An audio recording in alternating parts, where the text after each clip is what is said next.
বন্ধুরা, তোমাদেরকে আজকে একটা ভিন্ন রেসিপি দেখাবো, খাসির চর্বি দিয়ে মুগ ডাল রান্না করা।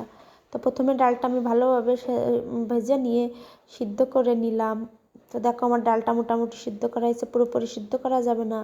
এবার আমি প্রথমে জিরাটা বেটে নিলাম, তারপরে আদা আর কয়েকটা টুকরা রসুন দিয়ে আমি ভালোভাবে বেটে নেব এবং পেঁয়াজ কুচি করে রাখবো। তো আদাটা বেটে নিলাম রসুন সহ। এবার তেল দিয়ে আমি শুকনো ঝাল আর একটা তেজপাতা ফোড়ন দিয়ে তারপর পেঁয়াজটা দিয়ে দেব। এবার পেঁয়াজটা আমি ভালোভাবে ভেজে নিতে হবে। নিয়ে দেখো আমার পেঁয়াজটা মোটামুটি ভাজা হয়ে গেছে। এবার আমি বেটে রাখা মশলাটা দেব।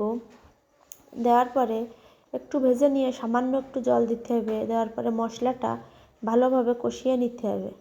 এবার আমি একটু শুকনো ঝালের গুঁড়ো আর একটু হলুদ দিয়েছি। শুকনো ঝালের গুঁড়োটা দেওয়া আমি দেখাতে পারিনি। তো দেওয়ার পরে আমি ভালোভাবে কষিয়ে নিলাম। আর আগে থেকে আমি চর্বিটা ভালোভাবে লবণ আর হলুদ দিয়ে মাখিয়ে রাখবো এবং স্বাদ অনুযায়ী ওই কষানোর মধ্যে একটু চিনি দিয়ে দেব। দেওয়ার পরে আমি ডালটা দিয়ে দেব। তোমরা হয়তো ভাববে চর্বিটা আমি কেন দিলাম না, কারণ চর্বিটা তেলে ভেজে নিলে গলে যাবে, সেই কারণে আমি দেইনি। এবার পরিমাণ মতো জল দিয়ে জ্বালিয়ে নিতে হবে। এবার যখন দেখবো ফুটে উঠেছে, সেই সময় আমার লবণ হলুদ মাখানো চর্বিটা দিয়ে দিতে হবে। আমি দিয়ে দিলাম। দেওয়ার পরে দেখো ফুটছে তরকারিটা, চর্বিটাও বেশ ভালোভাবে গলে এসেছে।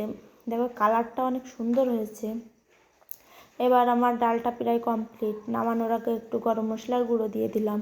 তো বন্ধুরা দেখো কত সুন্দর একটা কালার এসেছে আমার চর্বির ডালে। তো আমার চ্যানেলটা সাবস্ক্রাইব করে দিও। ধন্যবাদ।